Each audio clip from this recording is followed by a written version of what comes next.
Bapa di surga, kami bersyukur kepada-Mu Tuhan. Pada saat ini kami diberi kesempatan untuk merenungkan sebagian daripada firman-Mu. Kami diajak untuk merenungkan kembali betapa besar kasih Tuhan untuk manusia yang berdosa. Dan pada hari ini kami memperingati bahwa Engkau disalibkan bagi dosa-dosa kami. Biarlah firman-Mu hari ini Tuhan boleh menggugah hati kami, agar kami boleh lebih mengasihi Tuhan, karena Tuhan terlebih dahulu sudah mengasihi kami. Kuasai hati dan pikiran kami Tuhan, agar kami boleh pusatkan untuk firman Tuhan saja. Jauhkan kami daripada segala gangguan, dari manusia maupun dari iblis, agar hati kami memuliakan nama Tuhan dan menerima berkat Tuhan. Di dalam Yesus Kristus kami berdoa. Amin. Shalom. Jemaat yang saya kasihi di dalam Yesus Kristus, hari ini kita memperingati hari penyaliban Yesus Kristus, yang kita sebut sebagai Jumat Agung. Kenapa kita sebut Jumat Agung? Karena Kristus yang disalibkan itu adalah anak Allah yang agung. Nah, saudara sekalian, sesuai dengan almanak gereja hari ini, kita sebenarnya diberi 2 pasal penuh di dalam Yohanes pasal 18 dan 19, dengan 8 perikop dan 82 ayat. Jadi saya pikir kita tidak mungkin bisa merenungkan sepanjang itu ayat ini. Jadi saya rasa tujuan daripada penyusun almanak ini adalah membawa kita kembali untuk mengikuti, merenungkan kronologi Kristus disalib, mulai dari Taman Getsemani, di mana Yesus ditangkap, kemudian sampai di Golgota, di mana Yesus disalibkan. Jemaat yang saya kasihi di dalam Yesus Kristus, firman Tuhan hari ini saya hanya membawakan tentang penyangkalan Petrus dengan tema kasih dan penyangkalan. Karena apa? Karena di dalam Yohanes dan di dalam ketiga kitab Injil sinoptik semua mencatat tentang penyangkalan Petrus ini. Oleh sebab itu, mari kita membuka di dalam Matius, kitab Matius pasal 26 ayat 69 hingga ayat ke-75.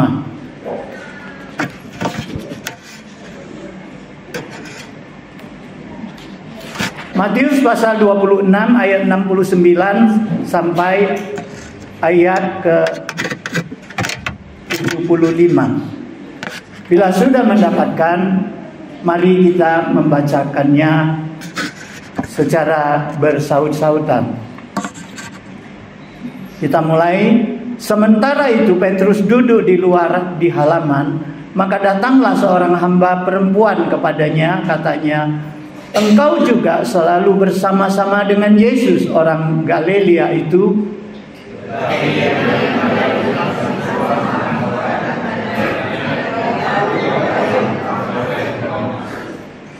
Ketika ia pergi ke pintu gerbang, seorang hamba lain melihat dia dan berkata kepada orang-orang yang ada di situ, "Orang ini bersama-sama dengan Yesus, orang Nazaret itu."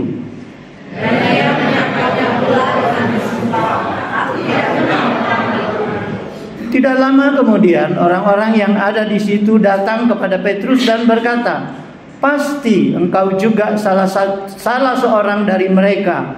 Itu nyata dari bahasamu."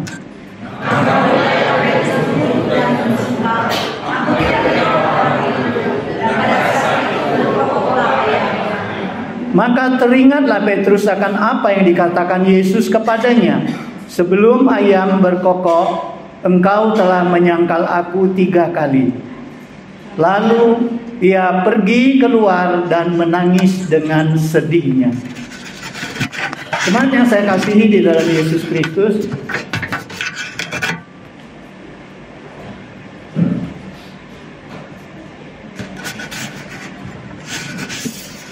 Firman Tuhan kita baca tadi adalah penyangkalan Petrus. Namun sesuai dengan almanak gereja, mari kita mengikuti sedikit kronologi dari mulai Taman Getsemani, Yesus ditangkap sampai ke Golgota. Saudara sekalian, pada malam itu setelah Yesus mengadakan perjamuan malam, Yesus mengajak murid-muridnya ke Taman Getsemani. Di taman itu Yesus sering mengajak murid-muridnya berada di sana. Yudas Iskariot sangat mengerti dan sangat tahu bahwa tempat itu selalu dikunjungi oleh Yesus dan murid-muridnya. Nah, saudara sekalian, pada malam itu ketika mereka ada di taman, datanglah Yudas Iskariot, sang pengkhianat ini. Dia datang bukan sendirian, tetapi dia mengajak rombongan orang yang cukup banyak. Orang-orang ini siapa? Mereka adalah tentara Romawi. Mereka juga adalah satpam-satpamnya Bait Allah. Kemudian mereka juga utusan daripada imam-imam besar dan orang-orang Farisi. Nah, saudara, mereka datang rame-rame untuk apa? Mereka mau datang menangkap Yesus. Yudas sudah memberikan aba-aba, siapa yang kupeluk, siapa yang kucium, nanti dia itulah Yesus, tangkaplah dia. Nah, saudara sekalian, kita singkat cerita, Yesus ditangkap. Yesus ditangkap bukan karena tidak berdaya, tetapi Yesus memang memberi dirinya ditangkap. Karena Yesus mengatakan kepada Petrus, jangan hunus pedangmu. Karena Petrus pada saat itu membela Yesus, dia menghunus pedangnya, dia menebaskan pedangnya, sehingga telinga seorang hamba daripada imam besar ditebas, putus telinganya.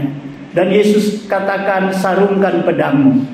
Dan Yesus katakan, tidakkah kau tahu bahwa aku dapat meminta kepada Bapakku untuk mengutus 12 pasukan malaikat untuk melindungi aku. Nah, saudara sekalian, Yesus katakan, inilah waktunya dia harus menyerahkan diri. Oleh sebab itu Yesus ditangkap bukan karena dia tidak berdaya, tetapi memang waktunya sudah tiba. Dia beri dirinya ditangkap.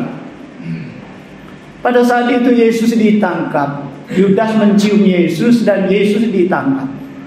Dan setelah Yesus ditangkap, murid-murid semua lari. Semua lari. Hanya tinggal Petrus dan seorang murid yang tidak disebut nama di sana. Nah, saudara sekalian, Yesus kemudian dibawa ke rumah imam besar Kayafas. Yesus diperiksa di depan mahkamah agama. Nah, saudara sekalian, di sana Yesus diadili dengan tidak adil. Kenapa dikatakan Yesus diadili dengan ketidakadilan? Karena mereka tidak punya bukti untuk menjatuhkan Yesus hukuman mati. Tetapi mereka sudah jauh-jauh hari merencanakan bahwa Yesus ini orang yang berbahaya. Yesus ini harus disingkirkan. Yesus ini harus dibunuh. Mereka sekarang sudah berhasil menangkap Yesus, tetapi mereka tidak punya bukti, tidak punya saksi untuk menghukum Yesus, menghukum mati Yesus. Akhirnya mereka mengangkat saksi-saksi yang palsu. Saudara sekalian, melalui saksi-saksi palsu itu, Yesus diberi tuduhan bahwa dia menghujat Allah. Karena Yesus mengaku dia adalah Mesias, dia adalah anak Allah. Dan ini sangat pantang bagi orang-orang Yahudi. Yesus divonis hukuman mati, tapi mereka tidak bisa menghukum mati Yesus. Yang dapat menghukum mati Yesus itu adalah pemerintah Romawi.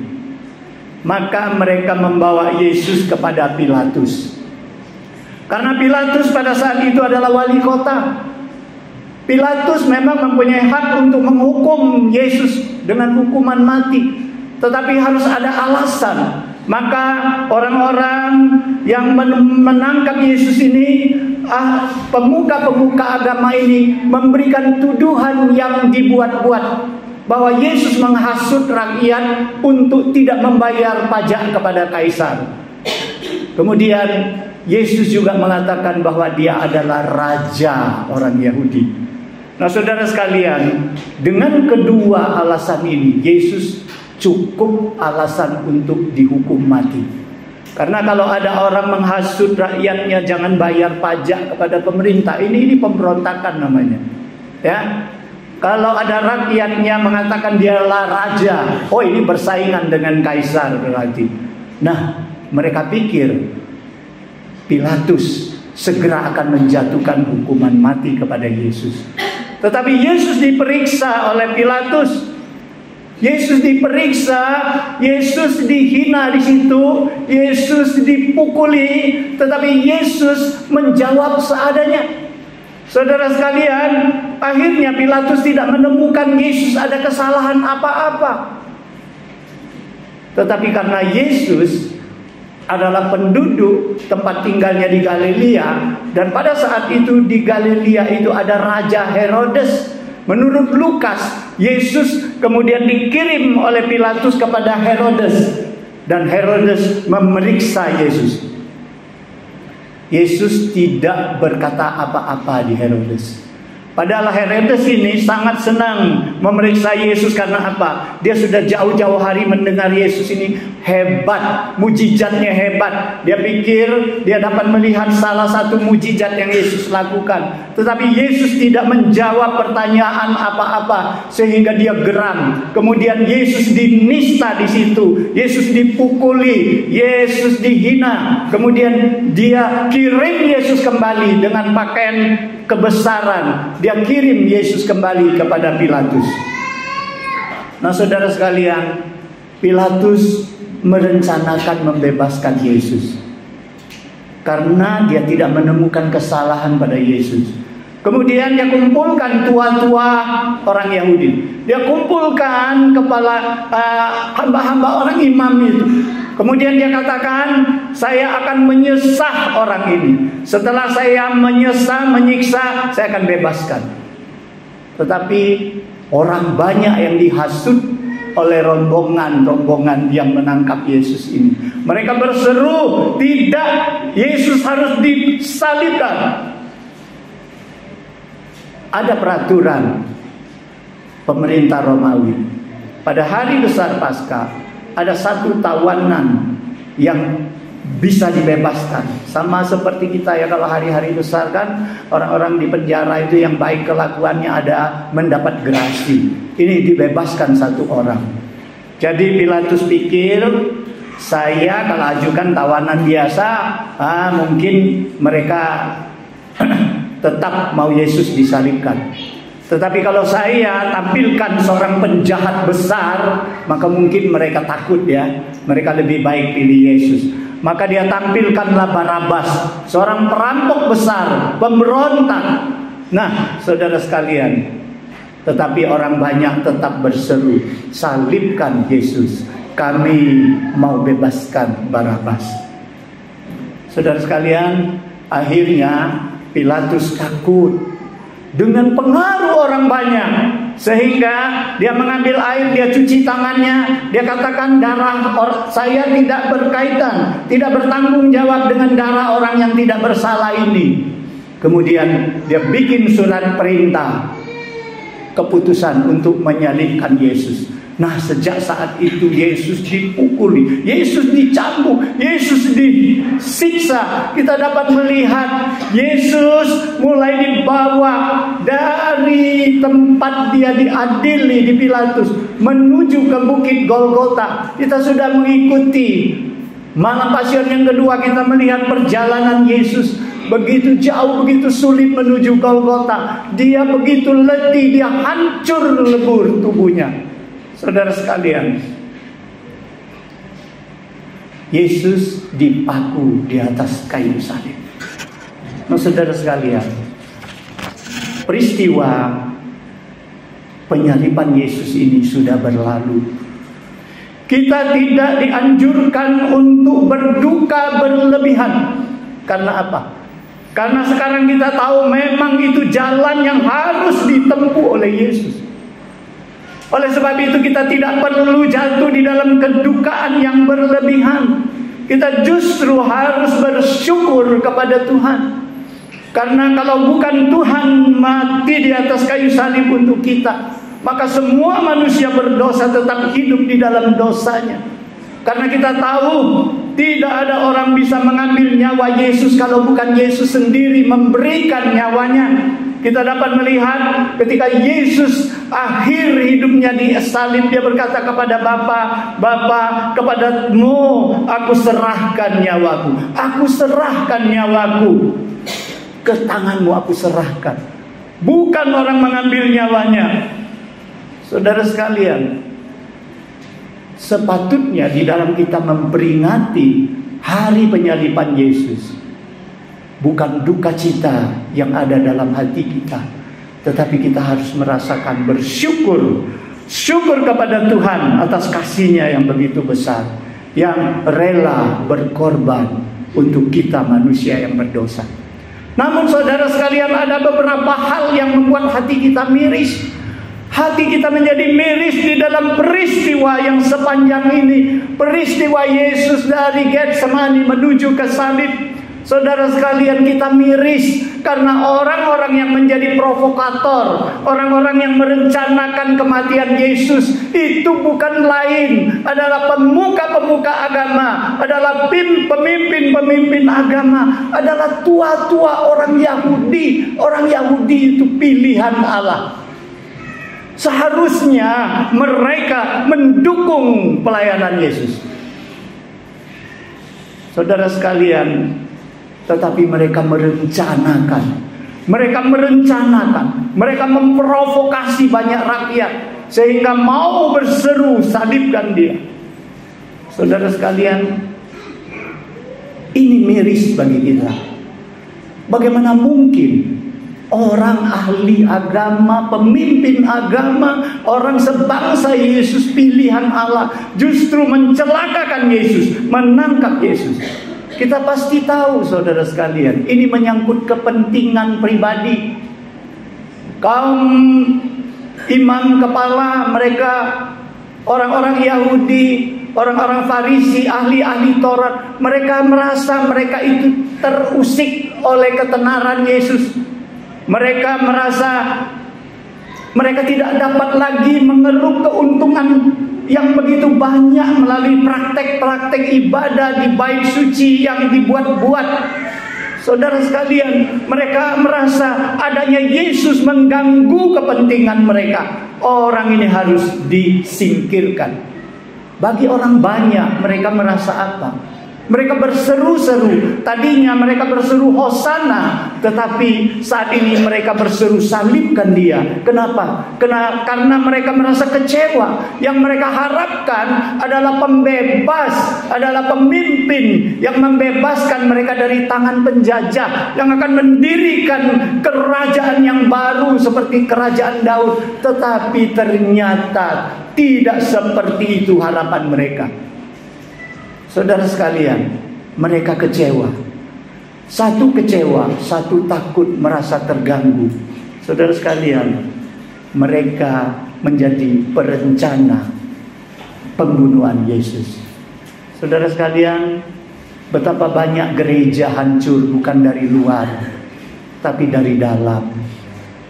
Betapa banyak gereja menjadi kacau balau, bukan dari luar, tetapi dari dalam, dari orang-orang yang mengaku dirinya rohaniawan, dari pemimpin-pemimpin agama yang membanggakan diri.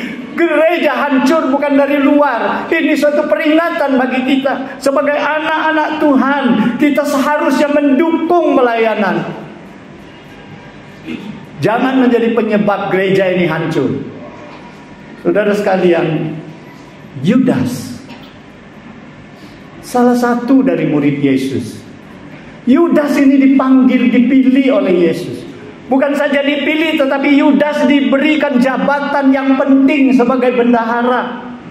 Yudas diberikan talenta untuk mengurus keuangan. Dia punya kepintaran di situ. Tetapi saudara sekalian, Yudas jatuh bukan di atas kelemahannya. Yudas jatuh justru di atas talentanya, di atas kelebihannya. Saudara sekalian, hati-hati. Kita semua diberi Tuhan talenta. Adakah talenta-talenta itu kita kembangkan untuk kemuliaan Tuhan? Apakah talenta-talenta itu membuat kita jatuh di atasnya? Saudara sekalian, saya ingat waktu Ade Manu Utu yang sedang tenar-tenarnya. Saya suka dengar kasetnya. Dia suka nyanyi lagu-lagu rohani. Setiap kaset yang dia penyanyinya pasti saya beli. Saudara sekalian, ternyata tidak berapa tahun dia bergelut di dalam talentanya menyanyi. Dia punya kerinduan. Lebih dari itu, dia punya kerinduan. Bukan hanya dengan suaranya memuji Tuhan, tetapi dia mau jadi hamba Tuhan. Dengan suaranya dia mau beritakan firman Tuhan. Dia kembangkan talentanya. Dia tinggalkan dunia nyanyinya. Dia sekolah Alkitab. Dia jadi hamba Tuhan. Sekarang di mana dia saya tidak tahu. Tetapi saudara sekalian, saya mau katakan di sini, talenta yang Tuhan berikan, kembangkanlah. Kalau kita hanya bisa menyanyi memuji Tuhan karena kita punya suara yang baik, kalau kita bisa memberitakan firman Tuhan sehingga banyak orang tertarik dan terharu dan bertobat, kembangkan semua talenta itu untuk lebih memajukan gereja Tuhan. Jangan kita jatuh karena talenta yang Tuhan berikan. Saudara sekalian, 9 murid Yesus, mereka melarikan diri. Ketika Yesus ditangkap di Taman Getsemani, mereka melarikan diri. Kenapa? Karena mereka takut bahaya. Mereka lihat Yesus ditangkap, Yesus pasti mau diadili, mereka lari. Saudara sekalian, 9 murid karena kepentingan keselamatan diri, mereka lari.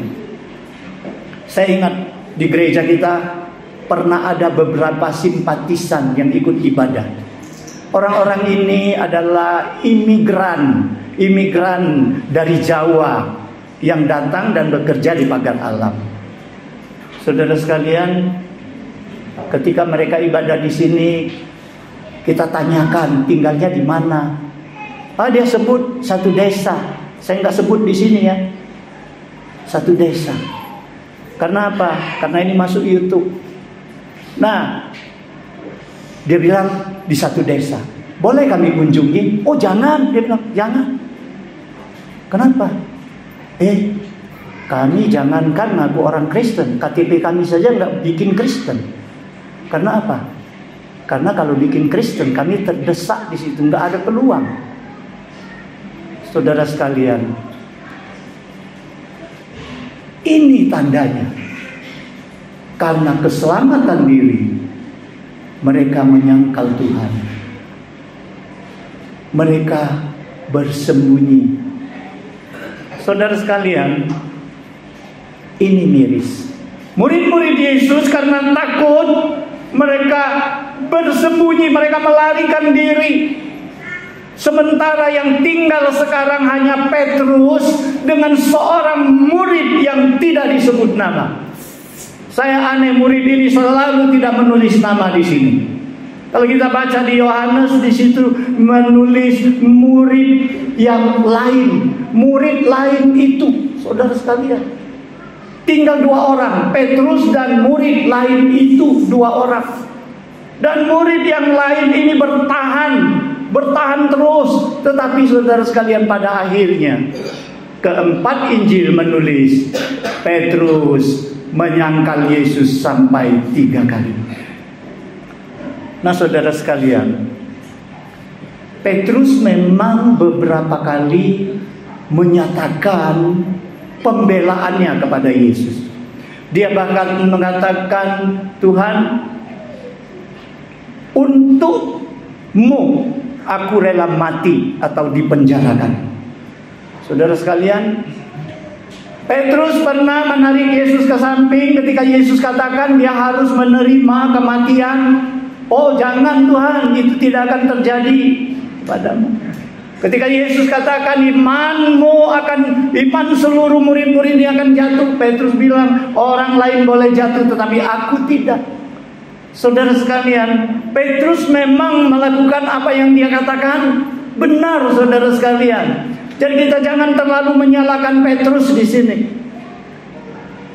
Kita lihat ketika Yesus ditangkap di Getsemani, begitu banyak rombongan yang datang tangkap Yesus. Mereka bawa senjata, mereka bawa suluh, mereka bawa obor, tetapi Petrus hunus pedangnya. Petrus lawan mereka. Petrus tidak ada takutnya. Itulah sebabnya dia menebas telinga seorang hamba iman. Saudara, ini buktinya Petrus itu berani, bukan penakut. Ketika Yesus digiring ke mahkamah agama, ke rumah Kayafas, imam besar, Petrus iring. Dia mengiring dari jauh. Saudara sekalian, kalau Petrus penakut, harusnya dia larilah seperti murid-murid yang lain. Tetapi dia berani, dia iring terus. Dia tidak tega melihat gurunya sendirian diapain orang nanti. Dia ikut, dia mau lihat, saudara sekalian. Sampai di rumah Kayafas, murid yang lain itu sudah masuk di halaman. Petrus tidak boleh masuk, dia ditahan di pintu gerbang. Jadi murid yang satu itu, karena kenal dengan imam besar, dia kembali lagi jemput Petrus. Dia minta izin dengan penjaga gerbang, sehingga diizinkanlah Petrus masuk ke halaman. Sudah, saudara sekalian, Yesus masuk ke halaman sama dengan masuk ke gua singa, sama dengan masuk di kelompokan serigala.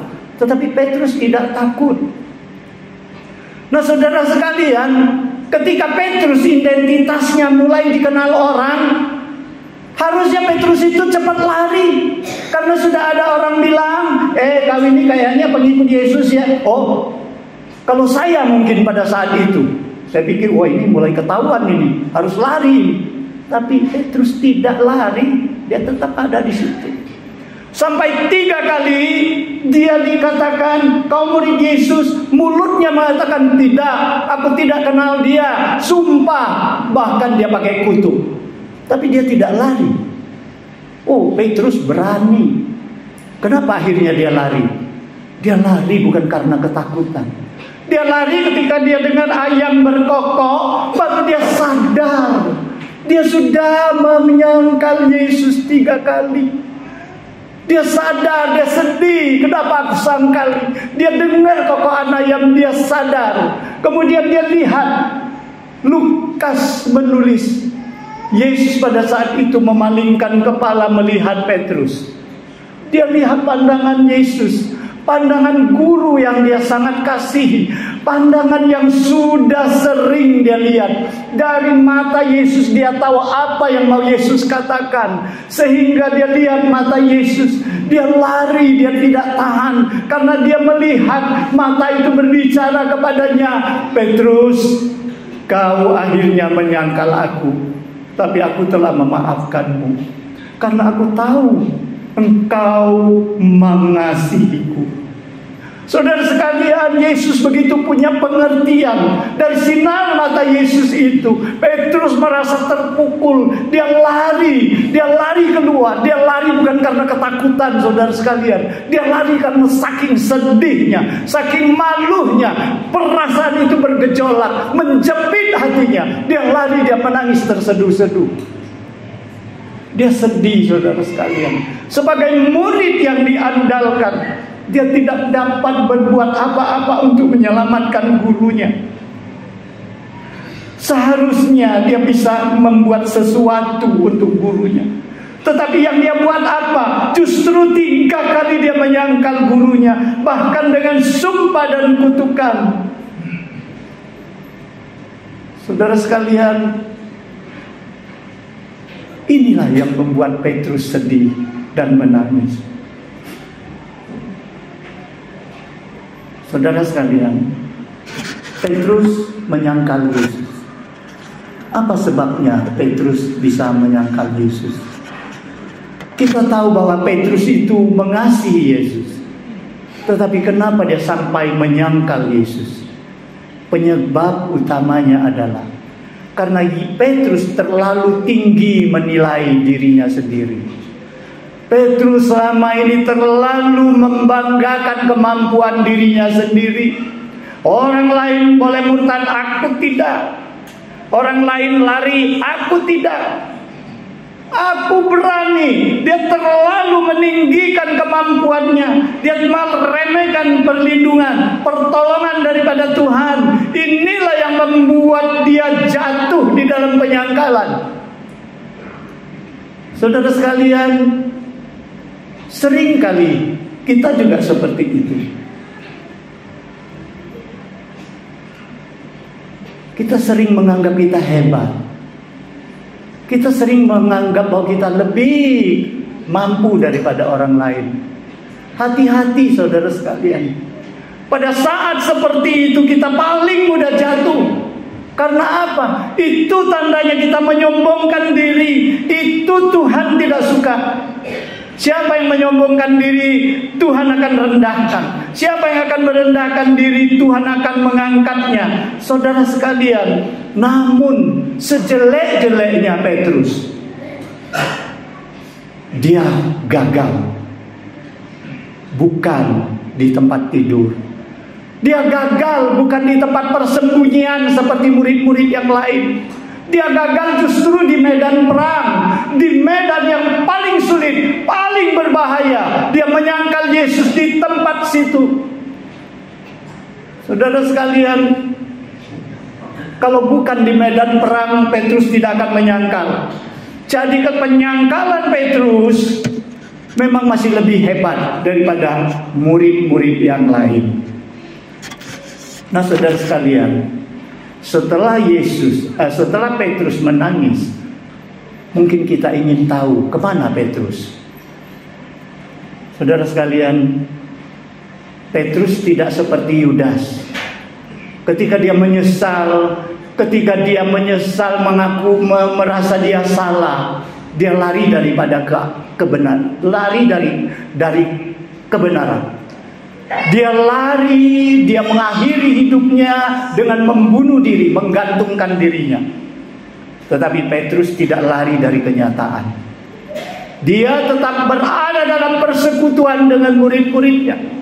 Buktinya, ketika Yesus bangkit, pagi-pagi perempuan yang ada di kuburan itu melihat kubur itu kosong. Ada malaikat mengatakan dia tidak di sini. Dia yang kamu cari itu sudah bangkit. Mereka pulang, mereka beritahu kepada murid. Ketika itu Petrus dan Yohanes, mereka segera lari ke kuburan.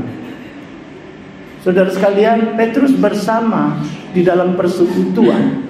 Walaupun dia sudah gagal, walaupun dia menyesal, dia tidak tinggalkan persekutuan.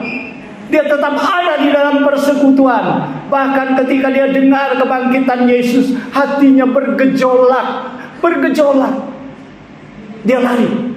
Karena dia lebih tua dari Yohanes, Yohanes duluan nyampe. Tetapi Yohanes nyalinya lebih kecil, nggak berani masuk ke kuburan, cuma ngintip-ngintip dari luar. Tetapi ketika Petrus sampai, Petrus masuk ke dalam, dan Petrus melihat sebenarnya apa yang terjadi di dalam kuburan ini. Dia keluar, pertanyaan berdesak di dalam hatinya. Sebenarnya apa yang terjadi? Saudara sekalian, ketika Yesus pertama kali menampakkan diri kepada murid-muridnya, Petrus di mana? Petrus ada. Siapa yang tidak ada di situ? Thomas. Saudara sekalian, tetapi adanya Petrus tidak lagi vokal. Perhatikan, Petrus itu berdiam diri sehingga kita tidak pernah pikir, ternyata Petrus ada di sana. Saudara sekalian, mungkin dia sudah ada minder.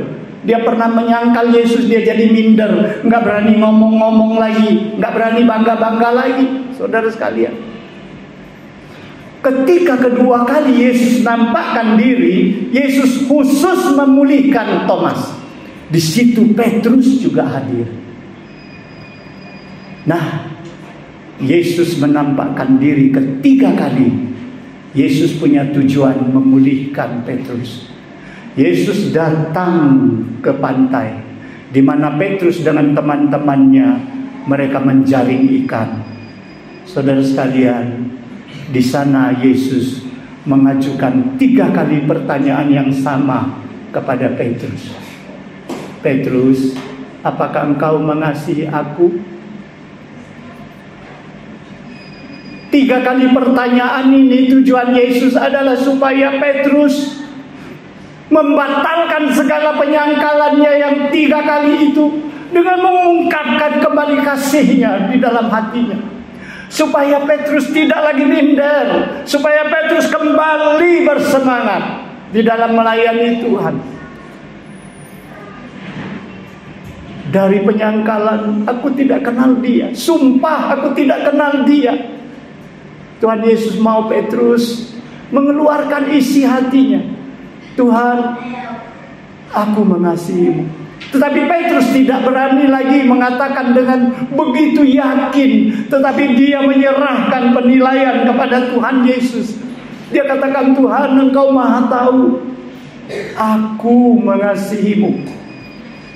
Engkau tahu Tuhan, aku mengasihimu. Saudara sekalian, setelah Yesus mendengar 3 kali pengakuan itu, Yesus memberikan tugas kepada Petrus dan juga murid-murid yang lain.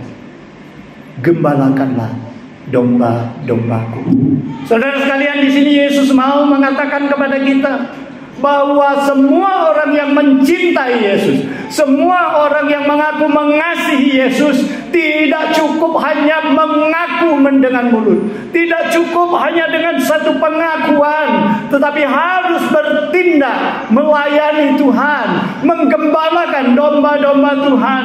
Saudara sekalian, ini sangat menekan, ini sangat berkesan di dalam hati Petrus, sehingga di belakang hari ketika Petrus melayani di mana-mana, Petrus menekankan, gembalakanlah domba-domba Allah yang ada padamu. Jangan dengan terpaksa, dengan sukarela, jangan mencari keuntungan, tetapi dengan segenap hatimu. Saudara sekalian, Petrus ingat perkataan Yesus. Saudara sekalian, ada seorang tokoh yang kita lupa, yang dari tadi kita katakan bahwa murid lain itu. Siapa dia? Murid lain itu menurut penafsir Alkitab, mereka banyak yang sepakat bahwa dia adalah Yohanes. Memang ada penafsir yang mengatakan dia itu Yusuf dari Arimatea, dia itu adalah Nikodemus, dia itu bahkan ada yang menduga bahwa dia itu Yudas Iskariot, karena dia kenal dengan imam, karena dia keluar masuk mau menjual Yesus. Tapi itu alasan semua dibantah. Tetapi lebih banyak menganggap bahwa murid lain itu adalah Yohanes yang menulis kitab Yohanes ini. Saudara sekalian, Yohanes ini sering terlupakan. Sering terlupakan. Kenapa Yohanes bisa kenal dengan imam besar? Mungkin jadi pertanyaan bagi kita.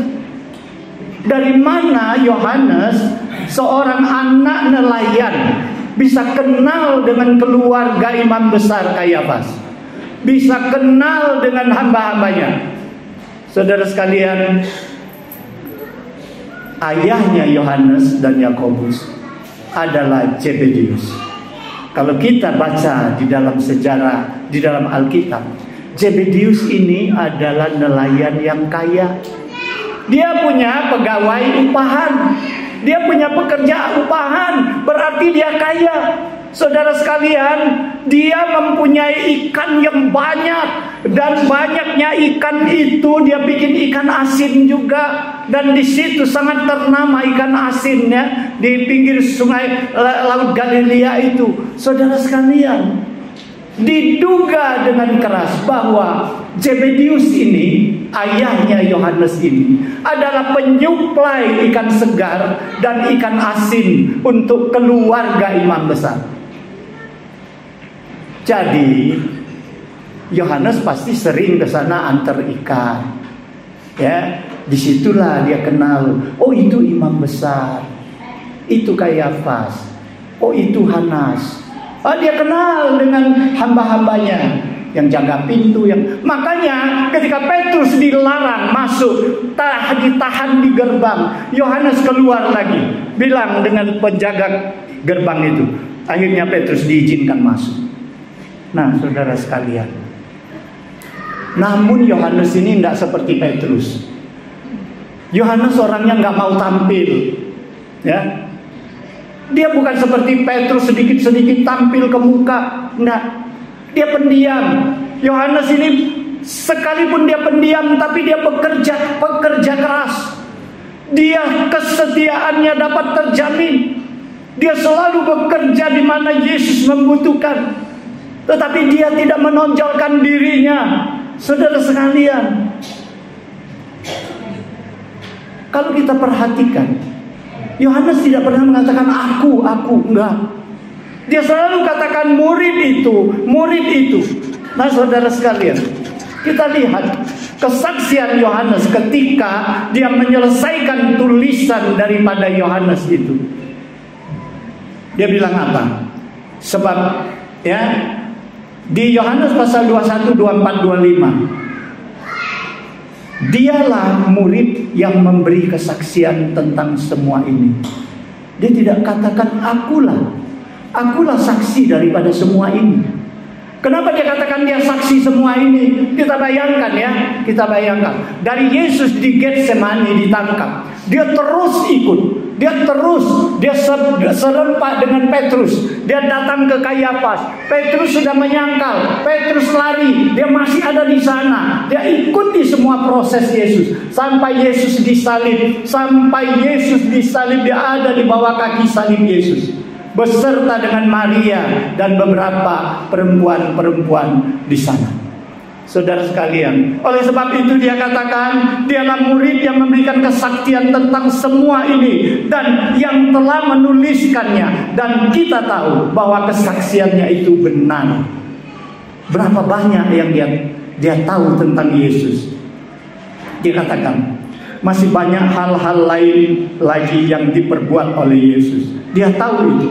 Tetapi jikalau semuanya itu harus dituliskan satu persatu, maka agaknya dunia ini tidak dapat memuat semua kitab yang harus ditulis itu. Dari sini mengatakan kepada kita bahwa Yohanes mengetahui banyak sekali tentang perbuatan Yesus, kehidupan Yesus, pengajaran Yesus. Apabila dia mau ungkapkan satu persatu, rasanya dunia ini tidak muat dengan kitab-kitab yang mencatat itu. Saudara sekalian, Yohanes murid yang rendah hati.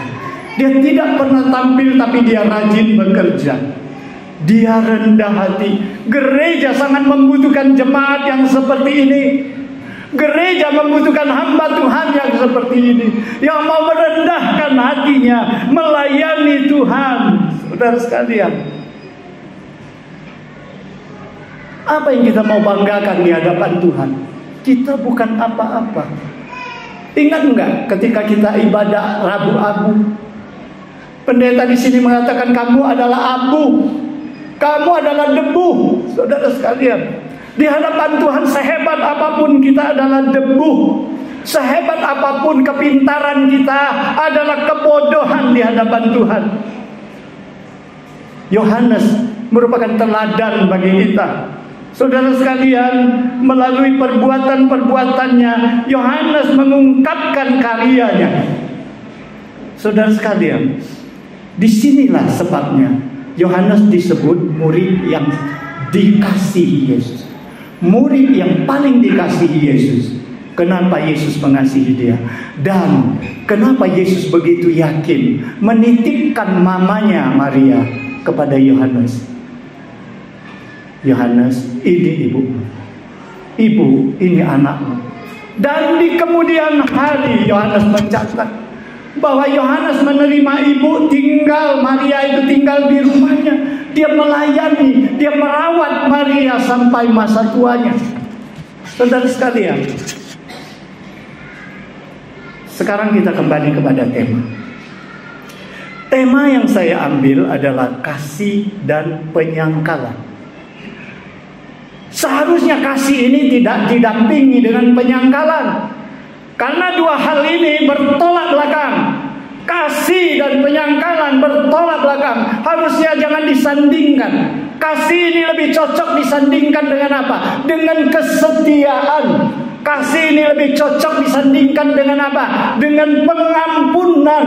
Tetapi kenapa di sini kasih disandingkan dengan penyangkalan? Karena inilah yang kita lihat ada di dalam tubuh Kristus, di dalam Petrus, dan ini juga selalu ada di dalam hati kita, di dalam kehidupan kita. Bisa terjadi dua hal ini. Kita sambil mengasihi Tuhan, tetapi kita sambil menyangkal Tuhan.